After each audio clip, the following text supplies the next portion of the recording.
What up, guys? Your boy Quake back with a brand new episode of the Diverse Mentality Podcast number 341. And yes, I had to look over to see if I was actually right on the number, but I am right. So we're in season 5. As always, appreciate you all for listening and watching. The Buck interview is almost coming to its end. There's probably 4 or 5 more parts, and that's about it. It's a little over, I think, an hour and 18 minutes, an hour and 19 minutes. So we're almost towards its end. The feedback has been amazing. If you haven't seen the Buck interview, check it out on the main channel, the Diverse Mentality channel, on the main one, not the podcast channel, which is where you're watching the video ad. And if you're listening, I do not have the Buck audio version out. That will be out after once the full interview is done, coming out in parts. Then we'll upload the audio version to Spotify in the news section that I talked about, the DMP guests podcast section. So that will be where all interviews will be at. And before I upload the Buck one, I'll put the Kid one up, the Benzino, the other Kid interview, and every other guest that we had before. It's been great feedback. There was one person that commented that said, why are you doing Vlad-style interrogation-style interviews? Initially, I thought this guy was saying, why are you asking, incriminating questions when I wasn't? So that's what kind of confused me. But then I understood what he explained further what he means by interrogation style. And he's like, why are you putting just a camera on the guest and not on yourself too? As you guys know, in the podcast, I would have me in the camera as well when I'm talking to whatever, Kid, Benzino, whoever I was talking to. And the reason why I'm doing the Vlad style is because it's smart. And the reason why it's smart is not because I don't want to be on camera, because I don't mind being on camera. You guys know that. You're watching the podcast. I've shown my face and everything that, besides the documentaries, I don't really like to be in there because I don't want the focus to be on me. I want it to be like a piece of documentary. Besides the Give It or Die Trying one, other than that, I wasn't in the documentary. I don't want the focus to be on me. I just want to narrate. That's it. But as far as everything else, I've been in front of the camera. I have no problem showing my face, being in front of the camera. That's never been an issue. Never did I ever have it be an issue. I never thought to myself, I don't want to be in front of the camera. Just for documentaries, to me, I like narrating better. So with the interrogation style, it's easier for me to do these interviews if I can't be there. For example, there's only one interview that I did where I wasn't there in the Give It or Die Trying documentary, and it was DJ Rad. He was in Miami, but we had so many interviews packed to try to finish up the documentary because I was hoping to release it on the actual date of the 20th anniversary, but obviously I missed that date. So I was just packing in all these interviews last minute. And you're probably wondering, real quick, why didn't you get the interviews earlier? Well, we reached out to people. They said that they would be coming to New York. Everybody would be coming to New York. And I would just finish that whole week in New York. And I'm glad they didn't, because it just would have been impossible to fit all those people in New York in 1 week. I could have extended it to 2 weeks possibly, but other people, the people that were there, they have jobs, they have regular lives, they got stuff to do. It can't just be hey, let's just, I could have stayed there for 2 weeks and done it, but I needed a team to finish it. It wasn't something that I could just do myself. Regardless, in that, Give It or Die Trying documentary, that DJ Rad interview, I wasn't there. I FaceTimed, and that's how we did the interview. So that's why the interrogation style type of where the cameras are just on the person, the artist, whoever's getting interviewed, is because if I can't be there, I can still get the interview done. It's a lot more efficient. So that's the only reason I decided to go that route. I didn't decide to go that route because of any other reason, to be honest with you. The best way to get these interviews, if I can't be there, is just to FaceTime and get it done that way. All these 3 interviews that I did recently, by the way, the Buck and these other 2 ones I'm gonna release here pretty soon, I was in person. So, the one of them actually insisted that I be there in person. So I was like, okay, I'll be there in person. Regardless, you build a better relationship when you're there in person. But for example, the second time I interview some of these guys, I probably won't be there in person. Whatever's going to cost me more. With Buck, it's in Nashville. I'm in Atlanta. It's not too far of a drive. It's 4 hours and a half, maybe 5 hours max. And, that doesn't really cost me a lot. So for Buck, I could be there in person every time I interview him. That's not a big deal to me. But these other interviews, like the one that I went to in Arizona, that's costly for me. That takes a lot of my time out. So the next interview I do with that guy, it will be hopefully not in person, just because maybe it might be because I had to rush that one in Arizona in terms of the flights got delayed and it was just hell. So Sorry for me. I'm keep scratching my legs. I got mosquito bites all over, man. I got cooked today. Regardless, that's the reason why the interrogation style interviews happen like that. I would like to do it podcast style, but obviously nobody's coming to the podcast like that. It's a lot harder to bring somebody to you to do an interview, but and it's easier editing. I don't really have to. There isn't much to edit when it's just the cameras are on the artist. You can sometimes switch angles, and that's it. When you have like me in there, the artist in there, somebody else, you gotta, when the person talks, you got to get it to that angle, and then when this person talks, you have to switch it to that angle. So it's easier on editing, easier on money wise, easier on time, easier on everything. It's a smart thing, and it's shout out to Vlad, very genius way of doing things, very efficient way of doing things.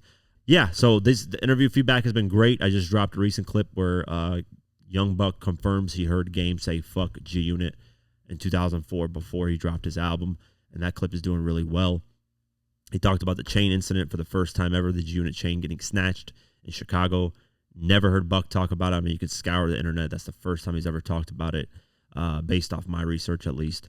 And yeah, so some really cool moments. There's a few more cool moments that are going to be really nice. And that's really about it, man. The interview, I think, is amazing. I wish it would have lasted longer because I had a lot more questions. I mean, 50 just dissed him in his recent Instagram post where it was confirmed that Buck had to pay back $200,000. That was a question I was wanting to ask about the payback. How is that happening? Because that was one of my posts that actually went viral, and Buck shared it on his page as well. So that's a question that I had that I didn't get a chance to add. There's a lot of questions that I had that I didn't get a proper chance to ask. So part 2 of the interview, whenever we do that, hopefully soon, maybe in a month, I would like, or maybe in a month and a half, I have a lot more questions to ask. So we'll get to that when we get to it. But appreciate you guys as always. If you want to support on the Patreon, you can do that. For $10 a month, you can get those interviews in full automatically whenever I release part 1 on the YouTube channel.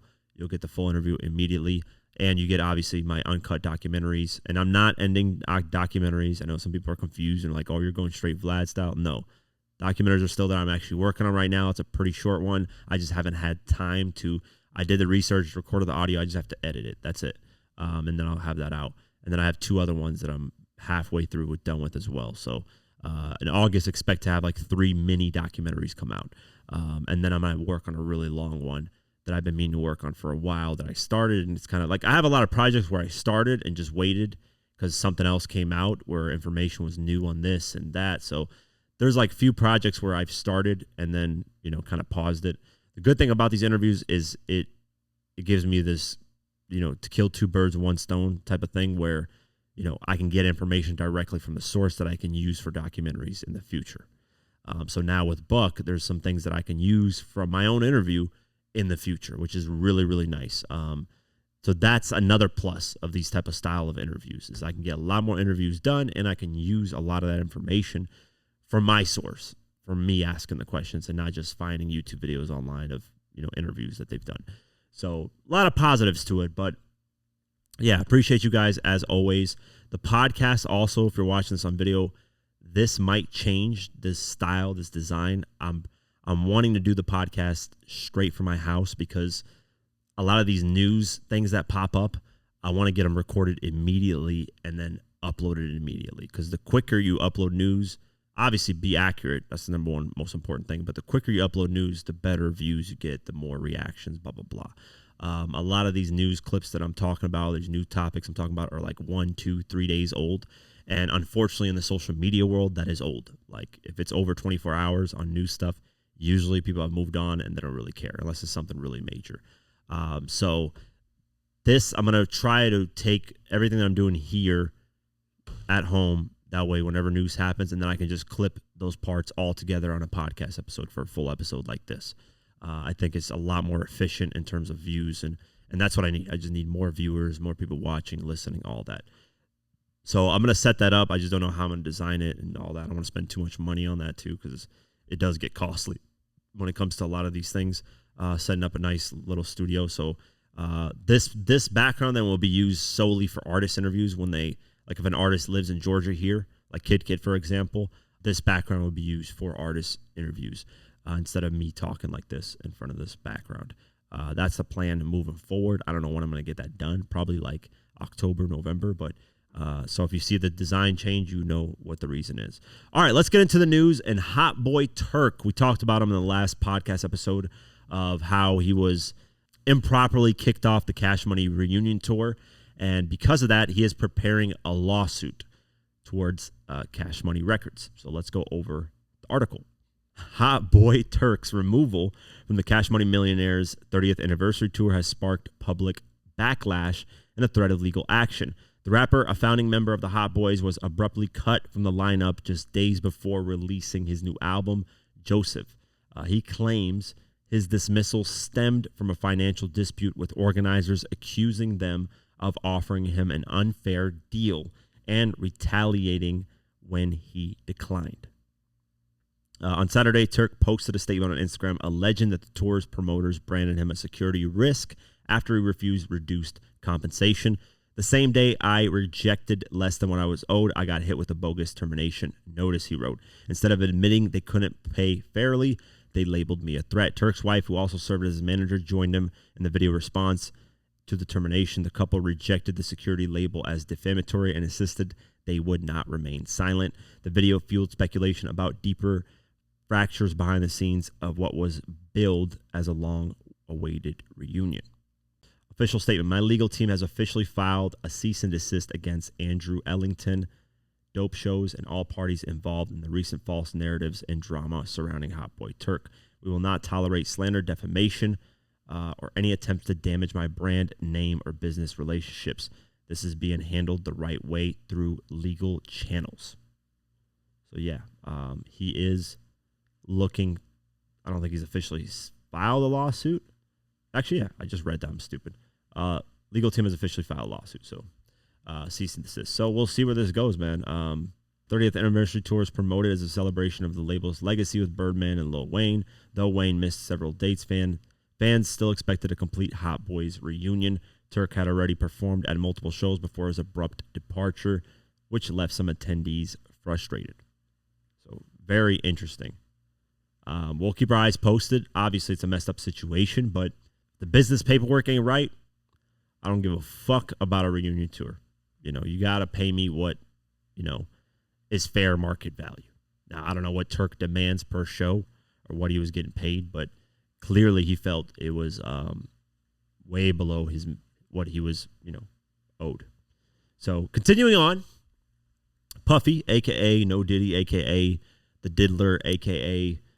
The guy who managed to escape a lot of charges, is trying to get a nice bail package, a massive bail package to get out. Let's go over the article. Diddy's legal team is once again trying to get the bad boy mogul out of jail ahead of his sentencing date in October. The jury in his sex trafficking and racketeering trial found him not guilty of the most serious charges, but still convicted him 2 counts of transportation to engage in prostitution. In a new motion, his lawyers proposed a massive bail package that includes a payment of $50 million. $50 million? Who do you think you got, Chelsea Clinton? Shout out to Chris Tucker. I love that Rush Hour scene. I went 20 million and 20, 10 million and 10. You want any fives with that? Diddy's legal team suggested the case was unique and further described him as living a consensual swingers lifestyle. In the history of the statute, the Mann Act has never been applied to facts similar to these to prosecute or incarcerate any other person, the motion read, as caught by the New York Times. They also once again noted that the Mann Act has a history rich with both racism and misogyny. On top of the $50 million, the new package claims Diddy will live at his home in Miami and limit his travel to the Southern District of Florida and the Southern District of New York. He will also surrender his passport and subject himself to supervision from the U.S. Pretrial Services Agency.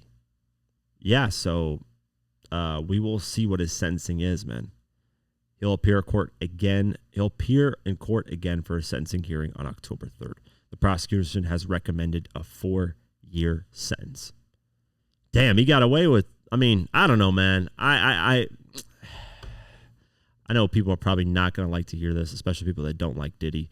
But I mean, take away the domestic violence. Obviously, it's messed up, but he can't get charged for that because statute of limitations passed up on that a long time ago. So take away the domestic violence. Obviously, for that, he's a piece of shit. Should be locked up. But statute of limitations passed, so nothing you can do about it. Just talk about Cassie, right? Based off what most people have read and seen, Cassie participated in a lot of this stuff. Now, you could say Diddy forced her to do that. Diddy threatened her to do that. Whatever the case may be. The reality is the second Cassie left and wasn't getting paid by Diddy, that's when she had a problem with everything. When all this stuff was happening, but Diddy was taking care of her lifestyle and taking care of her and being with her, nobody had an issue with anything.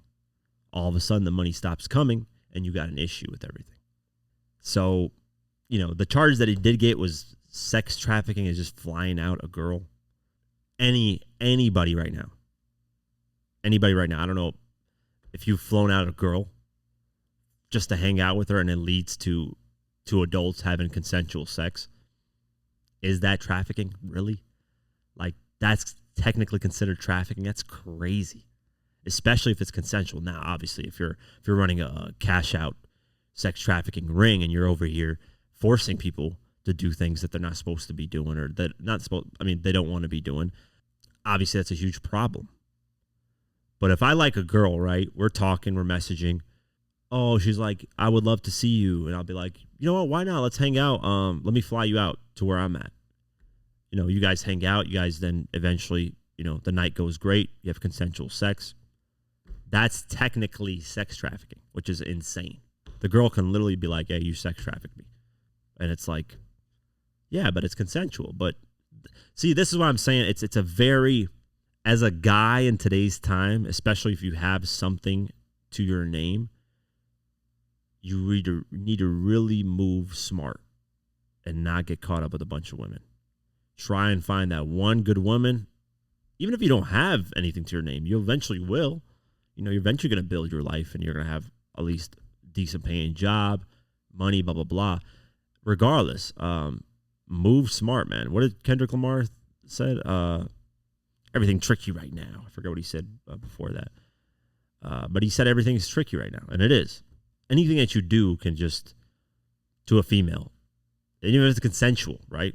Obviously, if you're a piece of shit and you're raping somebody, you're a piece of shit. But let's just say you hang out with a female, everything's consensual. She could just because you don't like her anymore, let's just say you guys break up, she could just flip that and say, hey, you sex trafficked her, you raped her, you blah, blah, blah.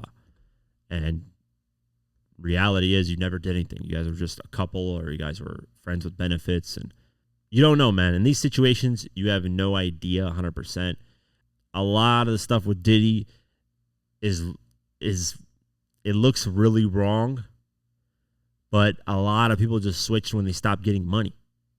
They were fine with it when they were getting money, but all of a sudden Diddy stops paying and everybody's like, hey, I got sex trafficked, I got raped, I got this, I got that, I didn't consent to this stuff. It's interesting. Let's just say that. It is something that there's a lot of gray area, to say the least. There's no like clear-cut lines and things. That's not to say that Cassie, she clear video footage, she got beat like crazy. So that alone to me makes me not like Diddy. I don't like him at all, period. Just off that. Regardless if he gets sentenced or not, off it. Which you can't because statute of limitations, like I said. But, I don't like Diddy just based solely off that. And then all the rumors surrounding him. I mean, there's so much rumors of him ordering the hit on Tupac and doing this to his wife and this and that. And there's so much shit. I just don't like him. I never really liked him. He has like a weird vibe about him. You meet some people and you can just kind of feel their energy and it's off. I feel like if I met Diddy, it would just be something. I can just feel that energy through videos. I don't even have to be there in person. There's certain people you can just feel that energy is like vibe is off. Something's off about them. And that's how I feel about Diddy. But yeah, he's proposing this package. Interesting enough, Donald Trump is seriously considering pardoning Diddy. Yeah, you heard that right. So let's go over the article. Diddy's legal battle continues, but according to All Hip Hop, he may catch a break soon thanks to one of his high-profile pals. The outlet reports that Donald Trump is seriously considering handing the mogul a presidential pardon before he receives his sentence in October.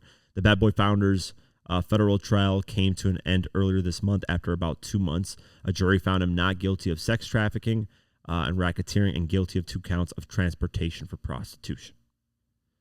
So what's the difference between sex trafficking and transportation of prostitution? I don't understand these charges. He faces a maximum of 10 years in prison for each of the 2 counts, although prosecutors are likely to seek a sentence of between 51 and 63 months per CBS News. Diddy's supporters have been pushing for the pardon for some time, and now the White House is reportedly looking at it like an actionable event. It's speculated that Trump's interest in the case could be politically motivated. Some even suspect that it could be a strategy to divert attention from his own legal controversies, such as his alleged ties to Jeffrey Epstein. No decision has been made at the time of this writing. Yeah, Donald Trump is 100%. I'm very confident saying this. He is 100% in those Epstein files. It's clear as day. When he was running for president, his second term against Kamala, he made the promise, hey, when I get there, I'm going to release the files of this and that, and even the Epstein files, but he didn't officially say it. Like, there was an interview where he said, I'll take a look into it because it probably has a lot of people's names and it could ruin a lot of people's reputation. And in my mind, I'm like, dude, this is like child molestation we're talking about here. This isn't just like, somebody that did drugs and hired prostitutes.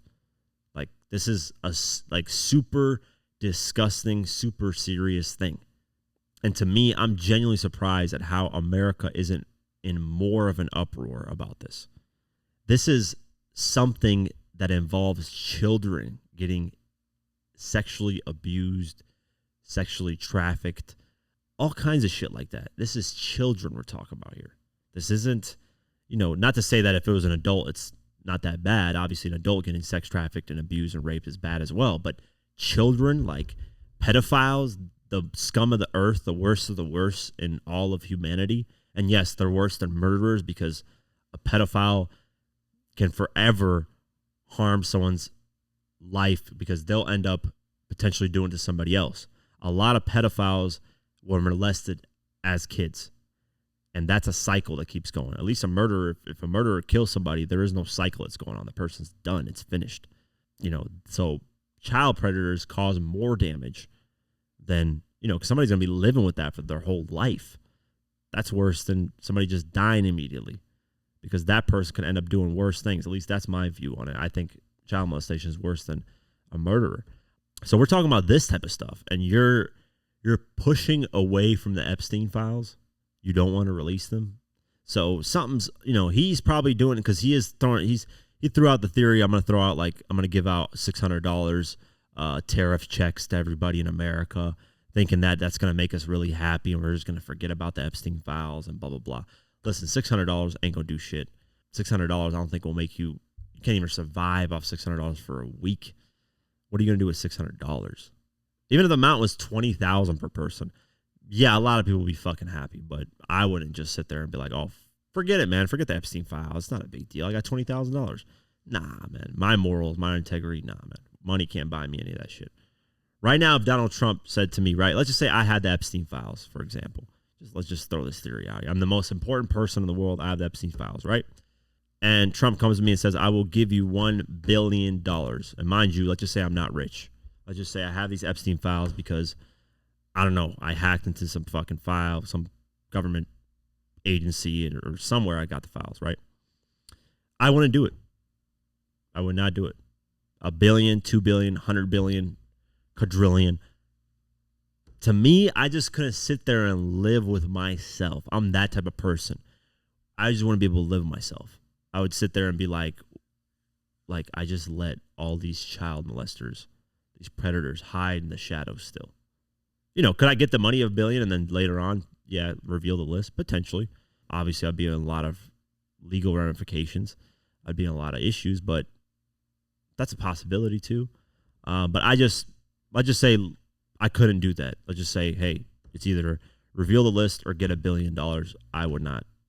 To me, money is not the end all be all of life because I couldn't live myself. And there is an afterlife. Whether people want to believe that or not, there is an afterlife in this world.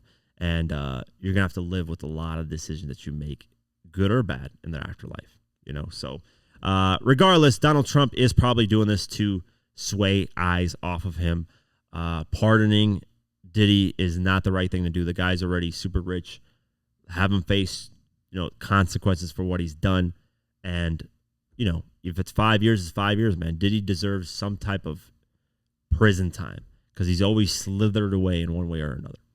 So I hope at least if Diddy makes it out of this, I hope the Keefe D trial somehow brings Diddy back into it. I doubt it because there's really no connections, but I would like to see that at least. Diddy needs to serve some type of time for a lot of the shit that he's done. It's disgusting. So we'll keep our eyes posted and see what happens moving forward. Kodak Black, he's got some issues with DJ Khaled. Why? Let's get into it. It's very interesting. I didn't even know this was going on. Kodak Black has been speaking his mind more freely than ever lately, and his recent stream with Neon was no exception. During the stream, he played the internet personality one of his new songs, which includes a line about one of his former collaborators, DJ Khaled. We the best. It says, fuck Khaled, he says bluntly. This left Neon in shock and let fans know that there's certainly tension brewing between the two artists. While it remains unclear exactly why Kodak Black has hard feelings towards DJ Khaled, Instagram users and DJ Academics' comment section have some theories. Many commenters, for example, speculate that it's because DJ Khaled recently co-signed NBA YoungBoy's new album. Kodak had nothing but negative things to say about the project, MASA, Make America Slime Again, when he weighed in on it earlier this month. He said, I just heard Lil Bro album. It's straight trash. I don't even like that, he said on Instagram Live at the time. And I like YoungBoy music, but that shit is ass, though. Let's play the clip of Kodak saying, fuck Khaled. All we doing win-win. Fuck DJ Khaled. Fuck nigga says up. I can get you there. I'm feeling for this nigga blood. I got a vampire taste. Gucci stickers on the stick. It's a designer trait. Breaking the mentions, cut myself from now and trying to escape. That song sounds dope, by the way. That beat sounds crazy. So yeah, fuck DJ Khaled, and there's a reason why I'm saying that. But I'm not gonna get into that. I'm not gonna get into that. Dave Chappelle said it perfectly. So if you guys want to know, just search up Dave Chappelle, DJ Khaled. You'll know why. I feel a little bit like that. YB didn't respond to the diss directly. He may have responded indirectly, however, just days after the shady remarks, the Louisiana-born rapper linked up with Kodak's ex, Mellow Rax. The two of them were spotted in Paris together and even decided to team up for a new song called Guys Just Wanna Have Fun. Of course, many fans assumed that they only collaborated to make Kodak jealous, but this is unconfirmed. NBA YoungBoy and DJ Khaled aren't the only artists getting on Kodak's nerves these days either. Last week, he hopped online to rant about some of the struggles he's run into since launching his Sniper Gang label. According to him, some of his artists are acting up, leaving him feeling like he never wants to sign again. I ain't signing no more artists, he declared on Instagram Live. Fuck no, these guys be acting like princesses. Kodak's one person that, doesn't really hold back his thoughts. You know what was crazy, man? Kodak at one point followed my Instagram page, and it was only me that he was following. And we actually messaged each other on DM for a little bit, and then he just, stopped responding. It was the weirdest thing ever. And then he unfollowed us probably after, 3 days. And he was only following us. That's it. One follow, and it was us. And I was like, what the fuck? I hope I can get Kodak Black to do an interview. That'd be really cool. I got a lot of questions for Kodak Black, some really interesting questions I would like to know. But yeah, we'll keep our eyes posted and see what happens. NBA YoungBoy, what's interesting too about this, and this is, I hope it doesn't go this route, but the whole King Von and NBA YoungBoy thing, I know people want to say it didn't happen over females, or Lil Durk denied it at the time, but it did have to do a little bit with females. And it's, with NBA YoungBoy messing with Kodak's ex, things can get a little tricky. I don't know why guys go that route, but it's unfortunate, man. But we'll keep our eyes posted. We'll see what happens moving forward. And I doubt DJ Khaled will respond. He's just not the type of person to respond to any negativity. From Drake, when Drake denied that he's going to be on his album, to Dave Chappelle calling him out for not speaking up on Palestine, and now Kodak Black saying, fuck him. I doubt, Khaled's going to respond because he hasn't responded to any of previous other things. So we'll see what happens, though. We never know. Tyler, the Creator, is doing kind of a media run, not really, but he stopped by Hot 97 and spoke about, because he just dropped his album, Don't Break the Glass, or Don't Tap the Glass, something like that. Yeah, Don't Tap the Glass. And he spoke about his verse on the Clipse album POV. And I'm not a Tyler, the Creator fan, but that verse is amazing. That could easily go for verse of the year. Tyler, the Creator knocked that shit out the park. There's a lot of verses on that Clipse album that can go for verse of the year. I think Meek Mill got verse of the year with that song where he's talking about his father dying and all that stuff. That verse is amazing, too. That dropped earlier this year. Really, really dope. So let's go over the article. Tyler, the Creator says he was unbelievably nervous while recording his verse on Clipse's song POV. He reflected on getting to work with several of his favorite artists of all time for the track while speaking with Ebro for Hot 97. POV was included on Pusha T and Malice's reunion album, Let God Sort 'Em Out. So let's actually play this video clip and see what he has to say. It took me about 79, 100 times to do it, and I almost text Pusha, I don't think this is going to work. Why? Because you were just nervous about it? I'm going to tell you one thing, and this is not to sound fucking awesome, bro. I really do not be getting nervous. Like, I go head first with shit. Fuck it. Fuck it. We'll improv, whatever. It's been a few times I for sure got nervous, and nigga, trying to nail that verse with like two of my Mount Rushmores produced by my Mount Rushmore was like, I can't fuck this up for me. Yeah. This almost isn't even about what folks think. I can't fuck this up for me. And it took me so long to write that and this and that and just trying to perfect it. Don't want to do too much. Don't want to do too little. Okay, don't do too many punchlines. Okay, what's the flow? Don't do your silly fucking goofy flow. Like, okay, I guess I'll try to rap like Biggie on it or something. Like, was really in that bitch sweating. And that, bro, that nigga Pusha sent me that before I went on tour in Europe. So he probably sent me that in April. I didn't get him that shit till like end of May, early June, maybe. And bro, once I nailed it, I swear to God. That's really dope, man. If I was an artist, obviously, if I ever got, like featured on a 50 Cent album, I can understand. I would end up trying 100 times to nail this shit out the park because that would be, like a dream of mine. Even with like, if I get I'm not gonna say when I get the 50 Cent interview, that I'm gonna try to nail and get out the park. Like I have to be able, and this is why I say when it comes to the 50 Cent interview, I want 50 to know about who I am. So that way when I do the interview, he knows like, okay, this is not just some guy asking for an interview. This is somebody who knows my music, my career. Is not just some random person, right? Like a Forbes interview or some random shit where they just ask generic questions. And once he's aware of that, then, I can get a proper interview where it's not PR jumping in. It's not nobody, saying, oh, you can't ask this, you can't ask that. 50 would open the lane open and be like, hey, okay, we'll do an interview. We'll do it for 2-3 hours. I would need like 10 hours, but 3 hours I would need at least minimum to do a proper 50 Cent interview. And that, that's for me, that's my like, that's the top of the top for interviews for me. It's 50 and Eminem. If I can get Eminem to sit down and do like a 3-hour interview, I don't even know. So it's 50 and Eminem. Like those are the two that if I can get them to sit down and do an interview with me, it'll be perfect. I will get them to do that eventually. It's just a matter of time. I wholeheartedly believe that. Everything that I've ever said in my life, I've spoken to existence has happened. Everything in my life. I'm not even joking. And this, I'm going to start getting into this like law of attraction shit.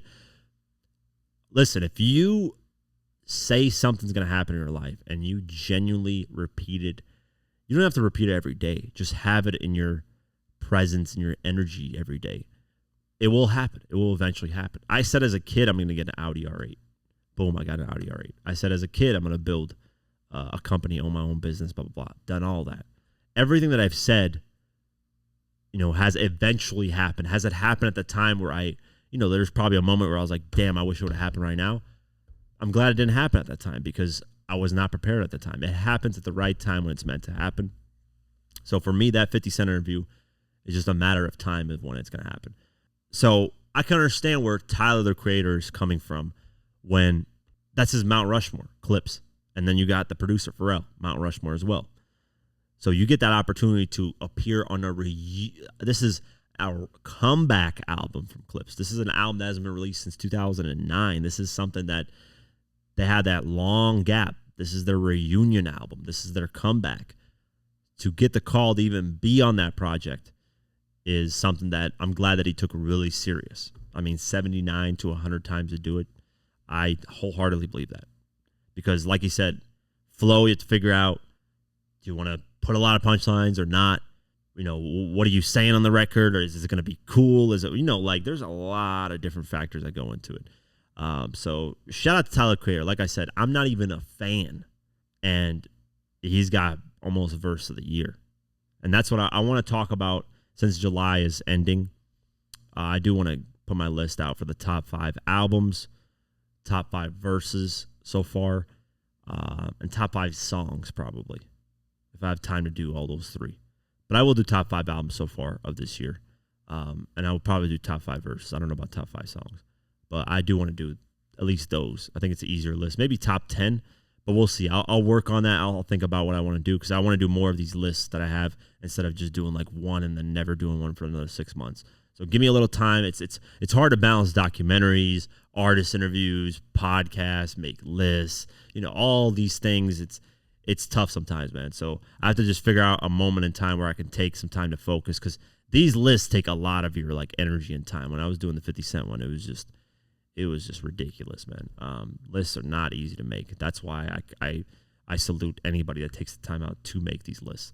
Speaking of 50, which I've spoke about throughout this whole podcast, and I usually do on every podcast, Rick Ross decides to double down on disrespecting 50. Ross, a.k.a. William Roberts, Officer Ricky, a.k.a. Correctional Officer, the guy, he's cuffing him every day, right? So let's play. There's really nothing for me to say. I'll just play the clip for you guys. He is trolling 50 Cent's youngest son, not his older son, because at one point he was trolling his older son saying, I can get you a job. But now he's trolling his youngest son. And, you know, see what he has to say. Taking it back to the essence of MCing, battle rapping, so on and so forth. Someone in my DM say, is that what you and 50 Cent doing? Are y'all battle rapping? Is it beef, real beef? Well, I'm going to say this. Beef, it could be complicated, but I done took 50 Cent youngest son, Bruce Leroy, a.k.a. what? I done took him fishing before. And he loved when I do the what noise. You know, I used to see him all the time over there. But I guess one day his mom may have been creating content on Star Island somewhere, and he was walking around on his second lap. I invited him to the back of my crib. I put bread on a fishing pole, cast it. I watched Bruce Leroy catch his first Dover sole. Man, I felt proud. What? Little man, what's up, though? So, 50, look, I mentioned your youngest son, Bruce Leroy, me taking him fishing for the first time, watching him catch his first Dover sole. That ain't a snapper. Now, but me and my buddies, we was talking about little man possibly suffering with trauma in the future. And I said, okay, that's something I never thought about, trauma. But if he is suffering from trauma or needs any assistance, I'm gonna be here for him. I would love to get him a puppy. What kind of puppy?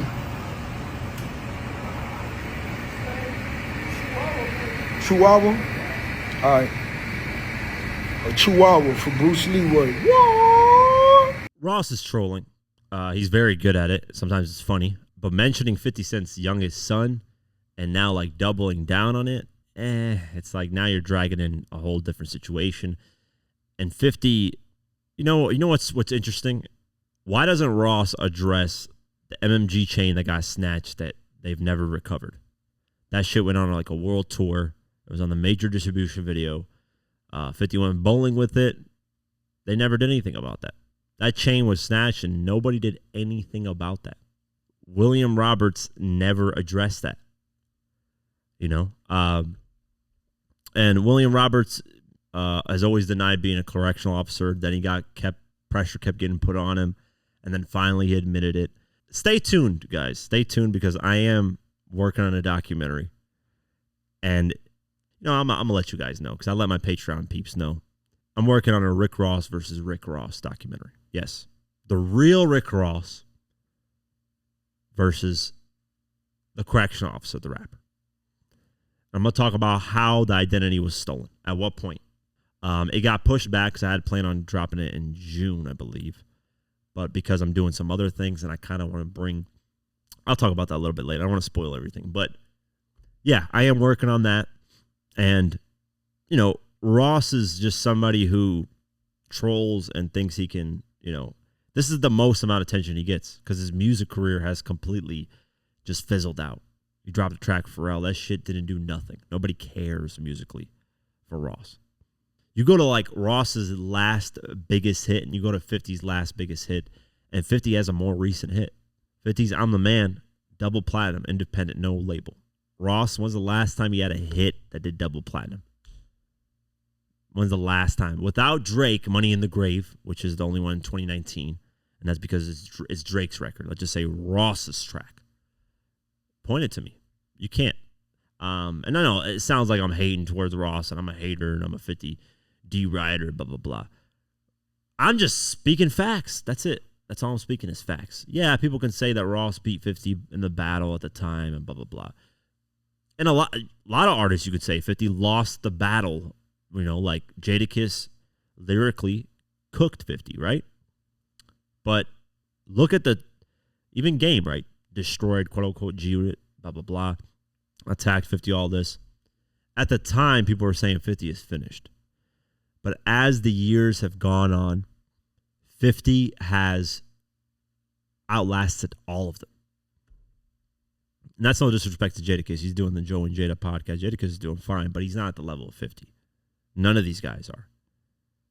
50, YouTube Music released that list of like, you know, monthly listeners, and 50's on that list at over 100 million monthly listeners. And he hasn't dropped an album since 2014.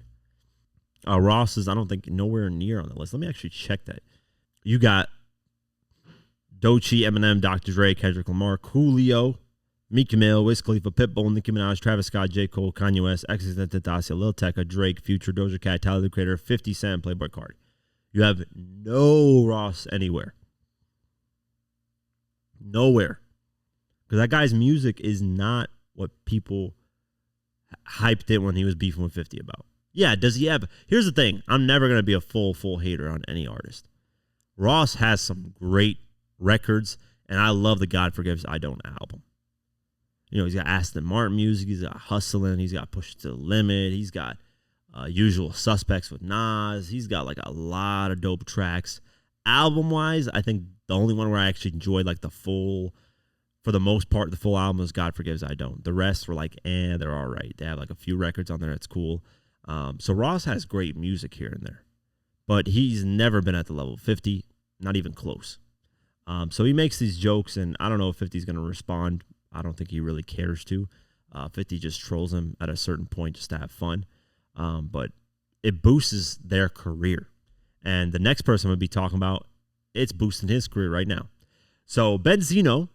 Now we're going to talk about Benzino. Benzino, he didn't really officially drop this track, but he is like outside. It's one of these like, you know, these like places where the mic is hanging and you're rapping like live, whatever. He drops this preview of this record. So I'm going to play it for you guys. And he's outside flexing his... By the way, no homo, Benzino for his age looks very good. I mean, he's built, he's taking care of his health, and he looks really great for his age. So that's props to him for that, because that's not easy to do, especially when you get older. So, you know, props to him for that, but let's listen to the track. Shit, fucking with my blood, about to rip shit, clip shit. I'm with 60 niggas on my neck shit. 100 bucks, drop 100 band on my wrist shit. 100 drum, spin the window stick, roll the clip shit, flip shit, wave it like a fan, about to lip shit, misfit on my wide envy on some kill shit, drill shit, like I'm in the rap on some pill shit. Demon time, geeked up in this bitch, they don't feel shit. I'm married to streets, only matrimony. A lot of these niggas ain't having money. I'm rocking these carriages just like. So, you know, the record sounds like something like an old person trying to do what the modern sound is. I'm glad that it's not like some shit that what's his name, man? Grandmaster. Why am I forgetting? I'm blanking out right now. The one that Eminem that he had an issue with, man. Melly Mel. Why am I? Yeah, I totally slipped my mind. Melly Mel. Like when he dropped the diss track towards Eminem, it was so outdated. It was like the guy traveled back to the 80s to try to make a record. at least with this Benzino track, he's trying to do a modern sound, but it doesn't. The funny is there's a tweet right under it says Benzino is a better rapper than Math Hoffa, which is hilarious. That's probably gonna piss Math Hoffa off. But yeah, he dropped this, and it started making like waves online, and 50 posted it on his page, and he put in the caption, "Yo, this is the worst shit I heard this year. The fuck wrong with him? He's 60 years old, bro. Nah, this ain't it." Well, Benzino responded to that. And of course, just like Ross, they are mentioning 50's baby mama with Diddy and revealing all that stuff. Now, with Ross saying that, it's corny because Ross is really close to Diddy and was with him 24/7, so he probably got involved with some shit like that, especially when you're saying shit like, put Miley in the champagne, she didn't even know it. Took her home and I enjoyed that, she didn't even know it. Ross, you fall under that fucking category of being creepy and weird, just like Diddy. So you got to keep your mouth shut with that. You're over here having rape lyrics, and then you got the nerve to be talking about, you know, a baby mama doing stuff with Diddy. So let's play Benzino's response to 50. What you should be doing, Kirk, is explaining to little Bruce Leroy while Sleeves and Diddy and a bunch of niggas was slutting around. I think you're gonna have to owe him an explanation when he gets older. Don't act like we ain't see you on the beach with your Bugs Bunny plate with the camera taking pictures. Yeah, you was in your feelings, huh? Nah, Curtis, it's not a good look. But I tell you what, though, the boxing challenge still there, Curtis, for the celebrity. I'm down to make a couple of M's. I'll go 3 rounds with your goofy ass. That's number 1.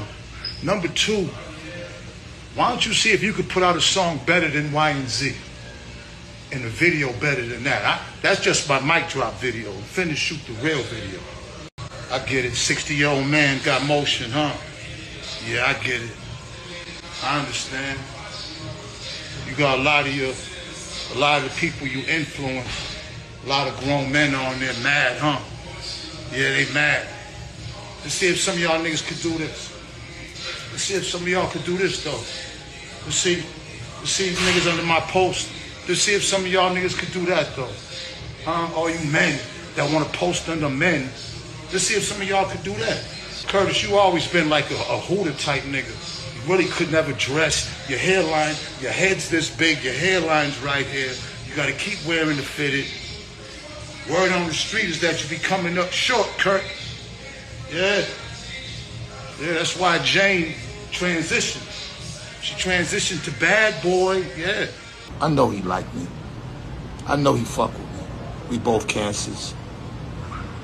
You know, we both be in our feelings sometime, you know. He's just, you know, he didn't have that guidance. I did. The difference was my father was around, and my father is that nigga. My father's that guy. Lord knows I'm fortunate to be raised by my father. But it makes a difference. It makes a difference. That's why all you fathers, man, be in your sons' lives, because it makes a difference. As long as you showing them the right shit. But if you under another nigga's post talking shit over a nigga way he look or a nigga, then yeah, your son is your son is finished.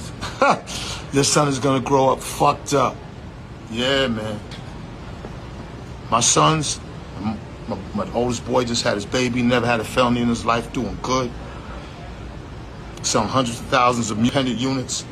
Got his own spot. Self-sufficient. You already know what my daughter's doing.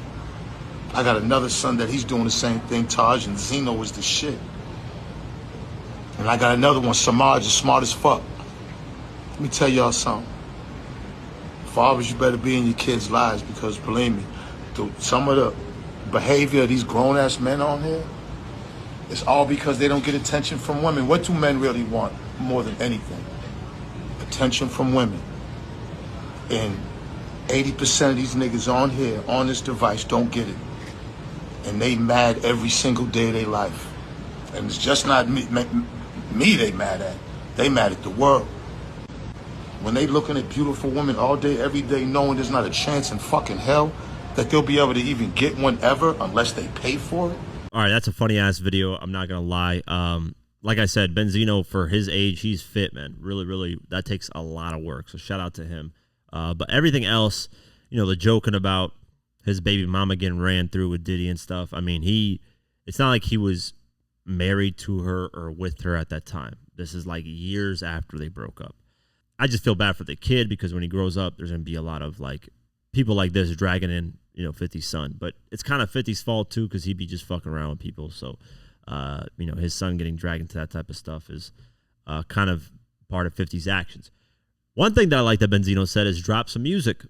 I would love, thank you, Benzino, for saying that. Drop some music, 50. Maybe you can't make a record better than Benzino's track. I'm just joking, but obviously I want some new music, so anything I can do to try to motivate you, 50, to drop some music, I would appreciate it. But yeah, man, back and forths. I think 50's going to respond to this eventually, and they're just going to go back and forth on the internet, and then eventually it's going to fizzle out, and people are going to move on, and this is the cycle. But 50's kind of a commentator in hip-hop culture. That's kind of kept him, it's a smart thing because it's kept him relevant. Not only does he do, obviously, great business moves and stuff like that, but him commenting on the culture through his Instagram page has kept him in conversations every day. Like this, like constantly talking about him, because when he doesn't say anything or he lays low, there's really nothing to talk about besides his TV shows. And to be honest with you, outside of Power, I haven't seen BMF. I really don't care to look at it. What else has he got going on, man? Yeah, 50, like in the film and television world, has slowed down a lot, man. He had a lot of these, like, oh, this deal's coming out, this deal. But nothing really that I can put my finger to, man. So, I don't know. We'll keep our eyes posted on that and this whole beef and see what happens moving forward. Let's get into the Billboard Hot 100. They changed their website up, which is going to piss me off because now there's more ads. But let's go over the list. Alex Warren's number 1 at Ordinary. Golden at number 2, which is Huntrix, Audrey, Nuna, Riami. Daisy's Justin Bieber, number 3. What I Want, Morgan Wallen, number 4. Just in Case, Morgan Wallen, number 5. Love Me Not, Rayvon Lene, number 6. Lose Control, Teddy Swims, number 7. A Bar Song, Shabuzi, number 8. Luther, Kendrick Lamar and SZA, number 9. Die With a Smile, Lady Gaga and Bruno Mars, number 10. Jeez, Morgan Wallen's all over these charts, man. That guy, they love that fucking guy. I don't know what it is with that guy. What Did I Miss? Drake's at number 23. That's falling off the charts pretty quickly here. BX The Plug, All the Way, number 27. That's slowly climbing up. That's a great record. Nokia Drake, number 32. Big Poe, Tyler the Creator, debuted at number 33. Going down. Sugar on My Tongue, Tyler the Creator, debuted at number 41. Ring Ring Ring, Tyler the Creator, debuted at number 44. Sucker Free, Tyler the Creator, debuted at number 48. Mama I'm Coming Home, Ozzy Osbourne re-entered the charts, probably because he passed away. That's crazy. Stop Playing With Me, Tyler the Creator, debuted at number 51. Mama Nem, I'll Take Care of You, and Don't Tap the Glass, /Tweaking, debuted at number 54, 55, and 56. Don't You Worry Baby, Tyler the Creator, number 59 debut. Cardi B Outside, number 63. Tyler the Creator, Tell Me What It Is, number 82 debut. And Type of Glorilla, number 100. Interesting. Yeah, that's an interesting list because Tyler the Creator got a few records on there. But yeah, that's it for today's episode of the Diverse Mentality Podcast. As always, appreciate you all for supporting and watching. Obviously, Spotify, Deezer, Pocket Cast, YouTube. Support us on Patreon, YouTube memberships, all that. It means the world to me, and it goes a long way. Have an amazing night, day, whenever you listen to this, and peace.